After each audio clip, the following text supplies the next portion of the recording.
It's the Game Theorist. This is not obviously Matt Pat, but Matt Pat had a ton of people that have worked with him and under him for years that have essentially taken over the channel. I'll be honest, I haven't really watched as much game theory with his new group as much as I used to when he was on. Matt Pat definitely had a certain charisma to him, but not to anything against any of these guys or anything, but it's always sort of hard when you're passing the torch to somebody new, right? A new generation. But this topic definitely interested me. The idea of like, well, are Let's Plays dead? And I'm like, I've definitely felt for years that they've definitely declined. It's something that is much less pushed by YouTube than it used to be, because it used to be like the fucking reign supreme in content on YouTube. So I'm kind of curious to see what they have to say about that and like the reasoning behind it, because I think most of it's just going to be changing an algorithm and also generally people's tastes. But it's hard to know sometimes how much of it is the algorithm is altering people's tastes or people's tastes altering the algorithm. But anyway, I'm curious to hear what they have to say. Is the Let's Play dead? A format that once defined YouTube in the mid-2010s now feels like it's become a smaller and smaller piece of this digital empire. How did this happen? Why did this happen? Why? And more importantly, is there anything that can be done to save it? Hello, Internet! Welcome to Game Theory, the show that is back on the green screen, and you know what that means. It's time for another fun meta discussion about the gaming world. You've all seen the title, you've all seen the thumbnail, and the cold open, I hope. Don't tell me you skipped it. Ugh. Go back and watch it. I hid a secret in there for you and everything. And for those of you who did watch it and found that secret, thanks, good job. But while we wait for the others, why don't you hit that subscribe button? They should all be done in around 5, 4, 3, 2, 1.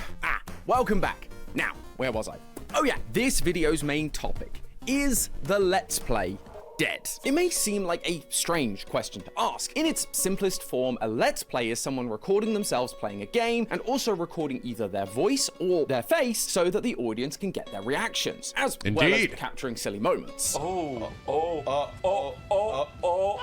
is this? Videos like this were everywhere in the 2010s. They launched tens of thousands of careers and were the gold standard of YouTube. So why am I asking if the genre is dead? Well, the truth is, I'm not the only one. I've seen this question pop up a few times over the last couple of years on Reddit, YouTube, and on Twitter. But in the last few months, it seems like it's become a bigger and bigger topic of discussion. I will say, I mean, guys like Jacksepticeye and Markiplier these days, they very rarely post new like Let's Play video content. You know, like some of those are some of the biggest guys on YouTube. Obviously, PewDiePie is sort of soft retired at this point. He mostly posts things about his life, but even like Jack and Mark, you know, two biggest guys on YouTube for Let's Plays, they don't post nearly as much as they used to. They've sort of moved on. Like a lot of actually, I mean, they were on tour. They were doing like live stuff at certain points, and that's the way it is for a lot of, I feel like, Let's Players. They've sort of just moved on to completely different content that is just outside of that in order to sort of adjust to the ever-changing YouTube algorithm. So let's see. I'll see if he says anything. Something does seem different now. It's not necessarily that there are fewer Let's Players. Arguably, there are more people doing variations on this sort of content than ever. But the traditional Let's Play clearly isn't having the impact it used to. Just looking at the top 100 YouTube channels in 2015, nearly 25 of them are Let's Players. But now, a decade later, it's only 4. And mainstay channels like 8-Bit Ryan, Bijou Mike, and Dorco are regularly making videos about having to change their approach to Let's Plays because what they have been doing isn't working anymore. So today, I wanted to take a look back at the history of the genre, how it came to be, how it evolved over time, and ultimately where it's going in order to truly answer the question, are Let's Plays dead?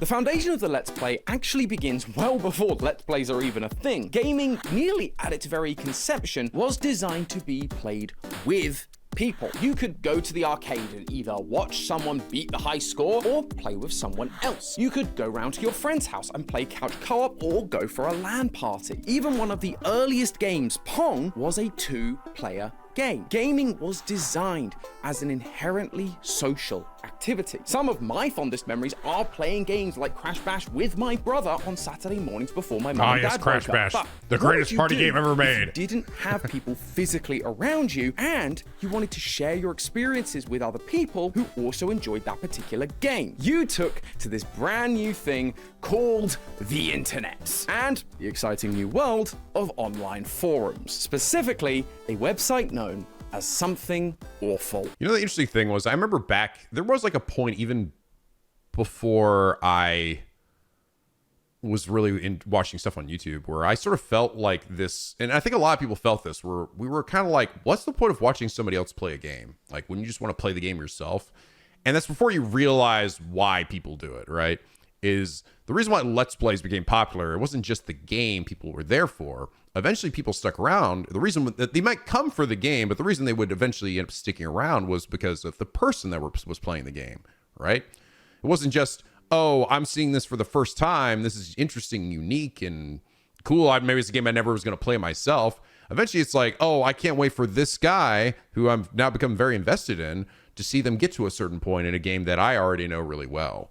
So eventually that's always was the transition for a Let's Player, was that the hope was to get someone to be interested in your reaction to whatever it was that you were playing, you know, and not just be about the game itself. While the exact origin of the Let's Play is a little ambiguous, it's widely understood to have started here. This place was all the rage in the early 2000s, being the place memes like All Your Base Belong to Us, How Is Babby Formed, and Chuck Norris facts gained their massive popularity. In 2004, a user called Slow Beef took to the site and began uploading screenshots of his playthrough of Metal Gear Solid 2, leaving comments about the screenshots that vary from informative, like we'd expect from any normal walkthrough, and snarky, like we'd expect from a normal Let's Player. This style of thread began to pick up traction, especially when people could start commenting and guiding the actions taken by the player, most of the time meaning things went completely awry. But circling back to that sense of community and playing with people, not just on your own. This led to the term Let's Plays being coined in 2005, as in, let us play. And that year might sound familiar to you guys. It's the same year a little website called YouTube became a thing. Not that the Let's Play would really transfer there for a number of years. I mean, the Let's Play was a static medium and YouTube was a video site. There's no way these two things could work together. Until they did. On January 4th, 2007, Slow Beef began doing a Let's Play of The Immortal for the Sega Genesis, otherwise known as the Mega Drive for my fellow Europeans. Sound off in the comments. It started out like every other Let's Play Slow Beef had done up until that point. Then he threw the internet a curveball. Test. Okay. This is Slow Beef. I usually like to add something a little Damn, crazy Windows to my, Media Player, let's go. That, my friends, is a video clip with commentary. Slow Beef said he'd like to add some little extra thing to his Let's Plays, but this isn't just a little something. This was a genre-defining moment. This led to people like fellow Something Awful user Proton John to start doing player commentary Let's Play videos. I forgot Proton John started on the Something same Awful. year that YouTube introduced something you may have heard of, the YouTube Partner Program, where if you reached a certain threshold, you could have ads play on your videos and you'd earn a cut. Suddenly, you weren't just uploading videos for your friends or communities online. This could be an actual job. Just what an OG As the Proton years John went is. More and more people began to jump on this style of content, like Nintendo Capri-Sun, Chugga Conroy, Raocow, Paul Soares Jr., Ethos Lab, and of course, PewDiePie. What the fuck is that? I think he wants to hug. All of them and many more saw some amount of success. Subs were going up and money was coming in. PewDiePie didn't But play YouTube Minecraft wasn't until done way later, adding though. changes to the site, and they did something that turned this relatively new but growing format into an overnight sensation. Yes, In the October algorithm. 2012, YouTube announced that they were changing how their algorithm worked. Before this point, the algorithm would recommend videos based on the number of views it had. If it had a lot of views, clearly a lot of people liked it, and so YouTube would spread it around more, which led to people gaming the system with clickbait thumbnails, titles, and opening seconds. Because it didn't matter if the viewer stayed for the rest of the video, the view had already been counted, and so they'd be put in front of more people and gain more clicks and online fame. That wasn't what YouTube YouTube wanted. The old For days. the part of the program to work, they needed to show ads to people. And if people were clicking off after a couple of seconds, they didn't get to see that many ads. No, they needed to stay for long stretches to be shown as many ads as possible. And so they changed the algorithm to favor not views, but watch time. You were rewarded the longer someone watched your video, which meant if your videos were naturally longer and had random spikes of horror or surprise that would lead to over-the-top reactions throughout the video, chances are more people would watch. Do you see where I'm going with this? Let's Plays, along with daily vlogs, became the new kings of the platform, leading to gamers we've mentioned like PewDiePie growing at much faster rates and launching the careers of some other now well-known faces who'd only started recently. Who's that handsome guy up in the corner? It's me! Hey everybody, Dan here from the Diamond Minecart, and today I'm starting a brand new adventure. Hello, all you beautiful people out there. Jack Plus, Spadicy! this content was relatively easy and cheap to produce. You obviously had to be entertaining, and that's not always an easy feat, but back then, there was very little editing involved. Mics and webcams weren't that expensive, and games What's a cut? weren't $80 yet. Oh, if only you knew the horrors that awaited Mark. I'm sure one of your indie horror reactions would have fit perfectly with the recent Nintendo Directs.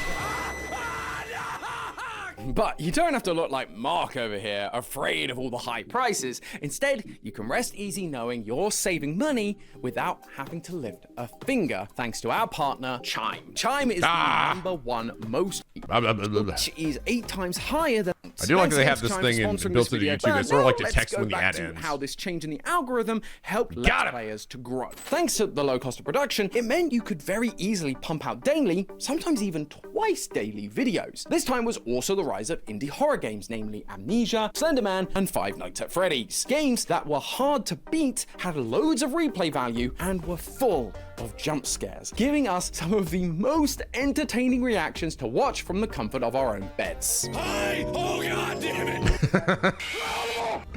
Oh, it's a chick! By 2013, PewDiePie was the most subscribed channel on the platform. Edgar. By 2015, 25 of the top 100 YouTube channels were Let's Players. People even began wondering whether Let's Players could affect game sales. But well, YouTube was happy to keep feeding their audiences these long, advertiser-friendly pieces of content. Something was bubbling under the surface in audiences. Videos had become much more curated, more heavily edited, and Let's Players themselves had gotten so big, it felt like it was impossible to really know them anymore. It no longer felt like sitting down with your friend to watch a video. You were watching a celebrity. To be fair, the creators were feeling this too, that videos were less authentic and that they had less of a connection to the audience who got them there to begin with. Yeah, I remember Felix years later talking about how a lot of his reactions, his big reactions as time went on, especially the scary games and everything, a lot of the reactions that he gave were just fake. Like he's like, yeah, I faked it. I've always done my best personally to try to be as genuine as possible, to be like, to not like go down the rabbit hole of being like really trying to be as over the top. So it just like, so to be like massively clickbaity in that way. But yeah, it wasn't unusual for a lot of folks back then to be essentially maybe not necessarily being as authentic as they were at the start, because eventually what maybe started off as just this cool thing that you were doing for fun has now like, all right, well, I did this thing and this thing ended up working so well, so now I'm going to give him the same reaction that I did before because people seem to love it.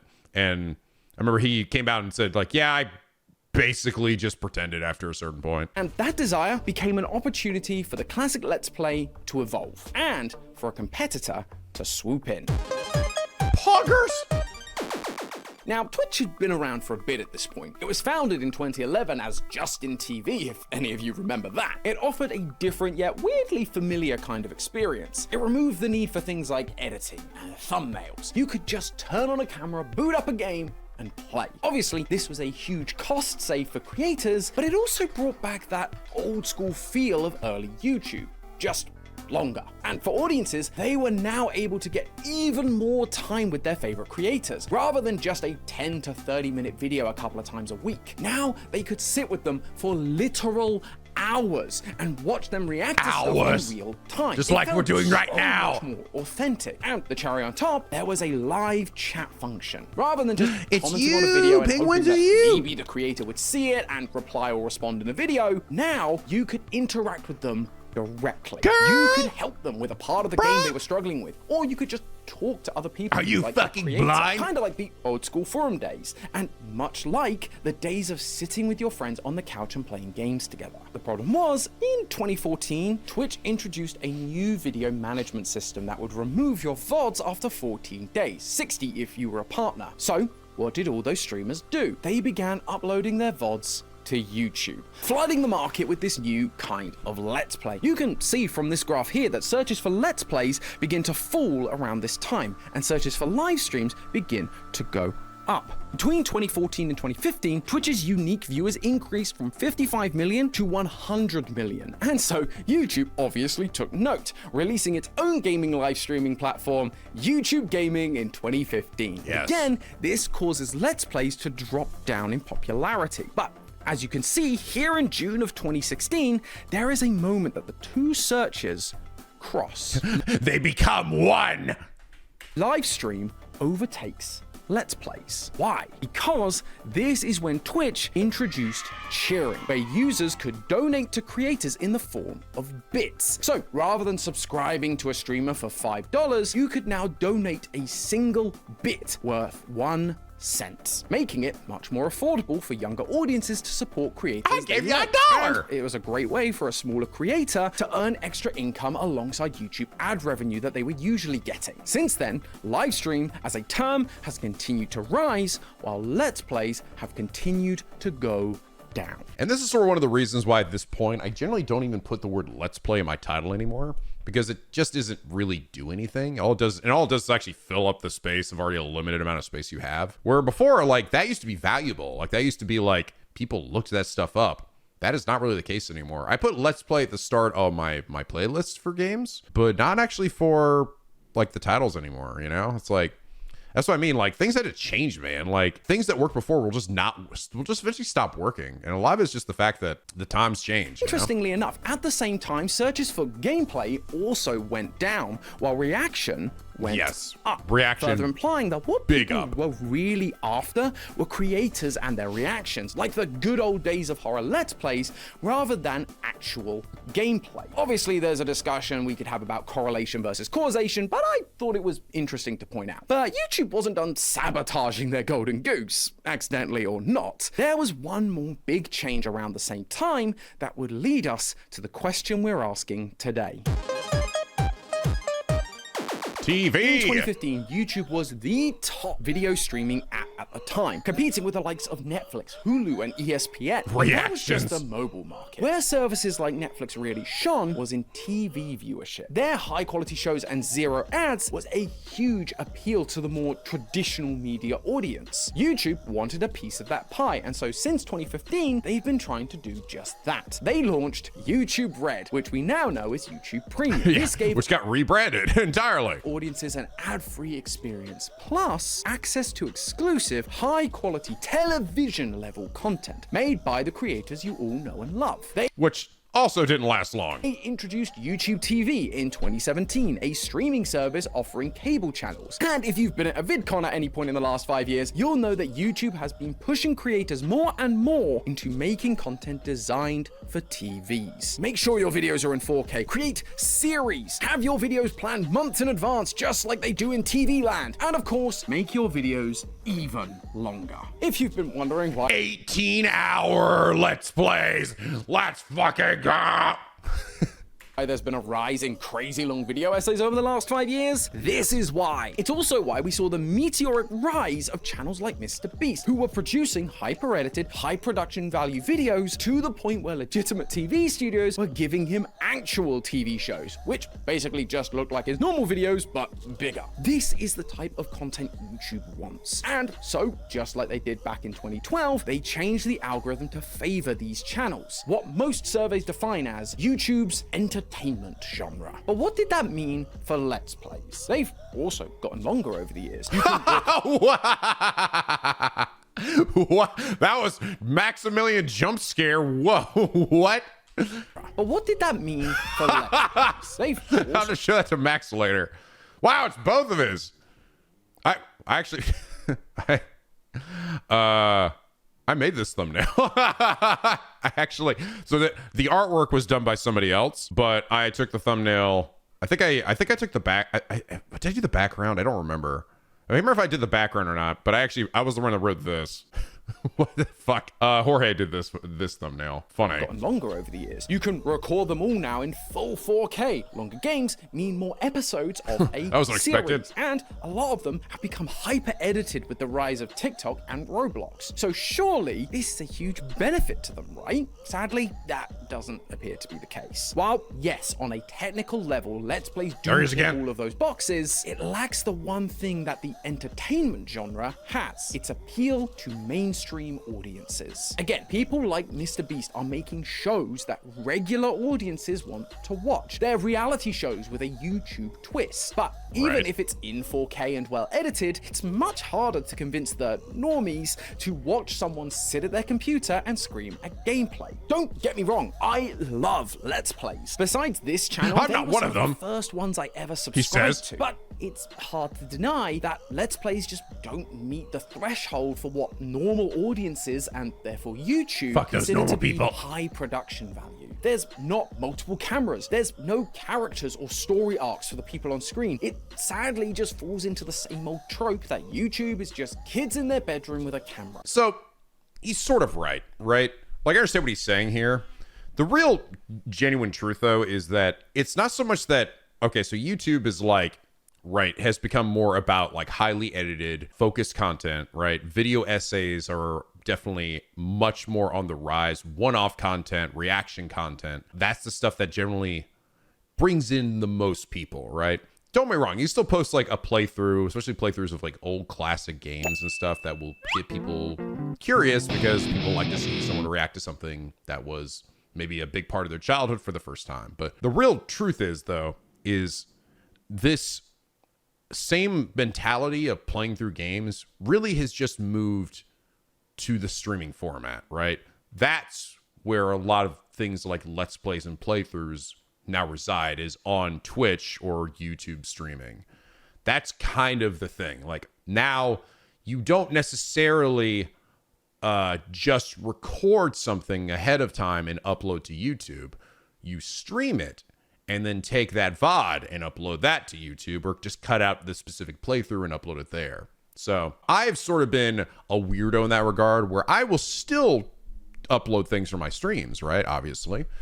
But I have sort of stuck to my guns where I've generally still had that part that has been me recording and then uploading that to YouTube and having it highly edited and having it uploaded, you know? I don't know. There might be a point at some day where I do truly just go like all the way in and streaming and then send that to Sai and have him edit that.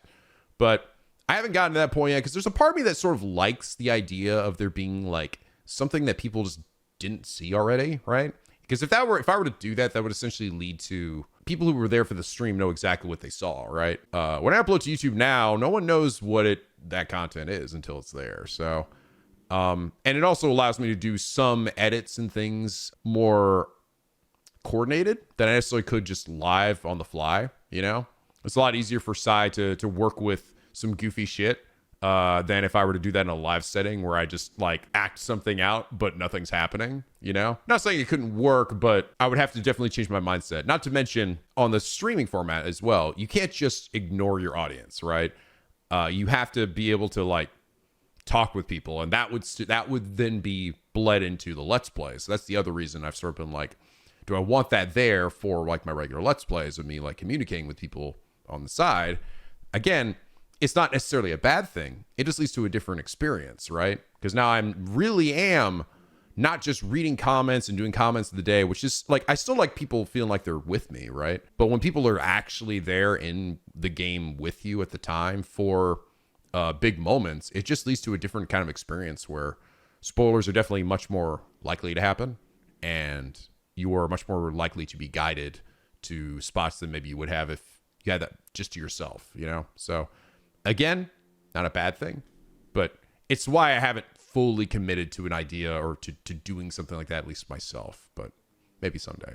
Basically, long story short, the playthroughs are essentially a streaming thing now and not necessarily a YouTube thing. YouTube desperately wants to shed that stereotype. I mean, there's a reason why when PewDiePie and Markiplier were asked to make YouTube originals, they made much bigger shows rather than just big, more high-quality Let's Plays. YouTube has always known that Let's Plays don't translate, and so now it's less prioritized in the algorithm.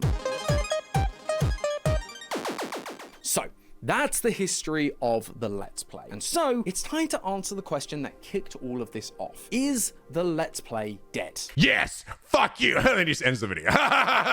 Well, honestly, it depends on what you define as dead. If you're talking about Let's Plays being the juggernauts of the online industry, then it would be easy to say yes. More and more of those classic OG Let's Players have slowed down their uploads and began making new content, or movies, or apparel, or food. And the data and history show a very clear decline compared to the newer styles of content. So, if you were looking to become the next biggest YouTube channel, you're unlikely to get there by being a gamer alone. That's also true over on Twitch. While it's clearly a more gaming focused platform, unlike YouTube, the people sitting at the top are finding more and more success with other styles. Yeah, and that's true. Like nowadays, even on Twitch now, that transition is also kind of happening there too, where not that gaming is like dying or dead, but some of the biggest, most massive channels like Casanat here, like they're doing a whole bunch of other stuff, man. That is like, I mean, it's impressive. The production value and insanity of like what they're doing is amazing, but exists well outside of just gaming. Of content like IRL streams, just chatting, or big events like the streamer games. However, that doesn't mean that Let's Plays are completely dead. There are thousands upon thousands of Let's Play channels around that are plenty successful. Heck, Proton John is still going after all these years. Obviously, success is subjective. For some, it may be about having the most subscribers or views, and as we've talked about, that's gonna be a challenge. But for a lot of others, it may just be the ability to do YouTube full time. We're gonna do a lot of back of the napkin math here, so bear with me. From the data that's available, what I could determine was that the current average ad revenue for a Let's Play channel is roughly $5 per 1,000 views. The median individual salary right now in the US is around $62,000. So in order to make that much per year, you would again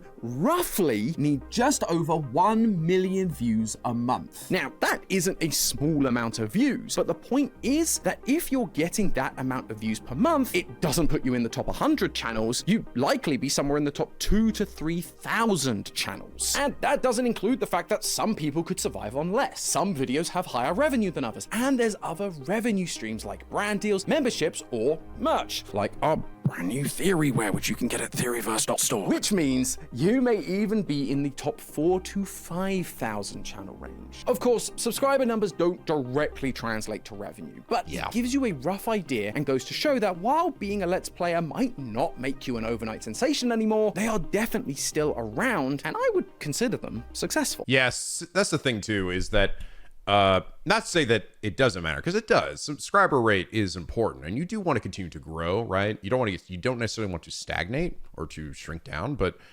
to like this, how many subscribers you have doesn't actually matter as much as it used to, right?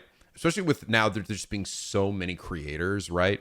Especially if you get folks that are subscribed to like hundreds of people, right? Only some of that stuff is going to be making it to your timeline and your like what you see, unless you scroll through everything you have, or have like the bell turned on for literally everybody.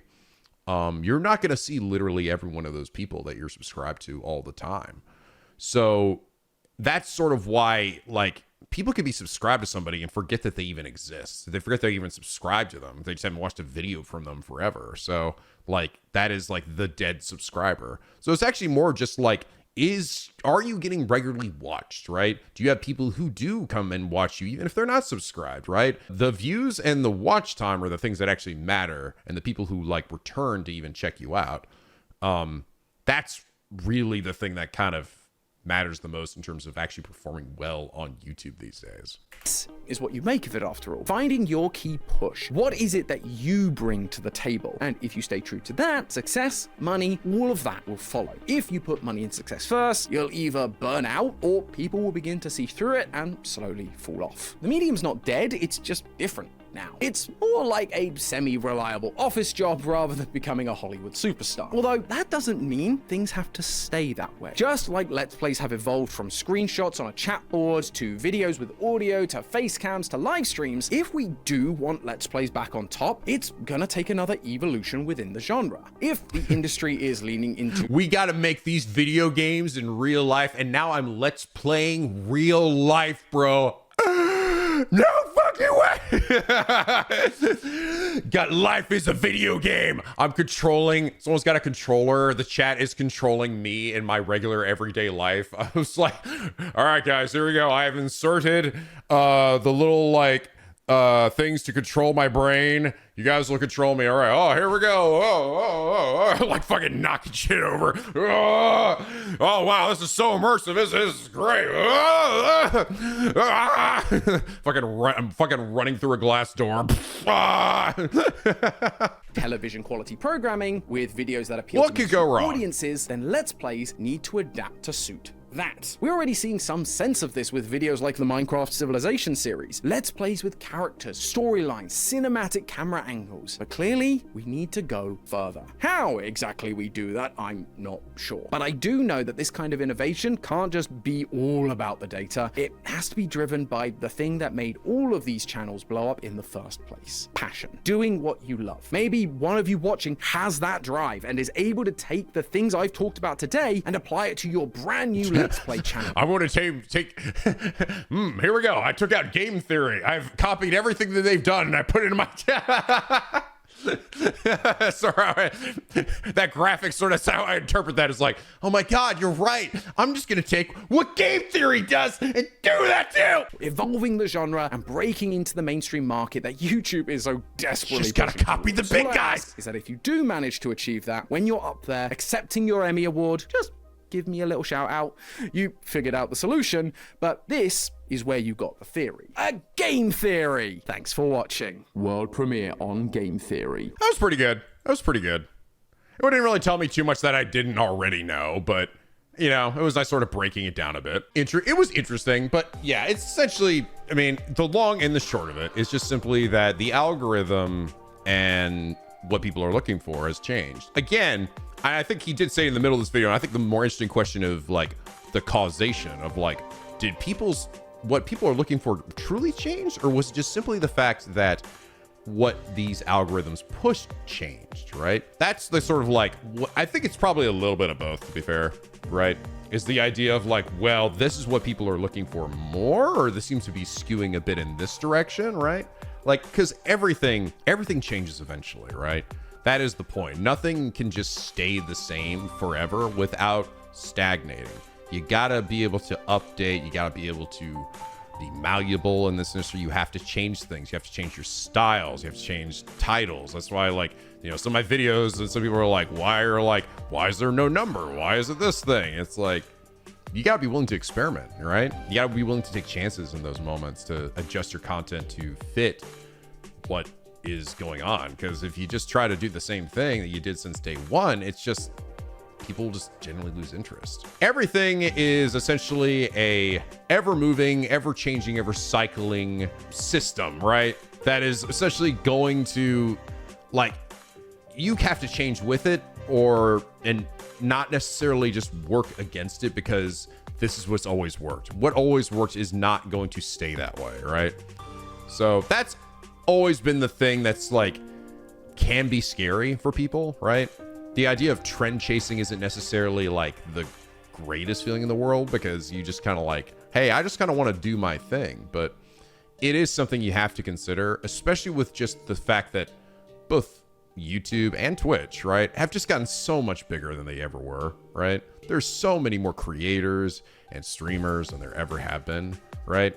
I started doing this back in 2012, bro, and I remember back then I thought there was a fucking lot of people on like the platform, bro.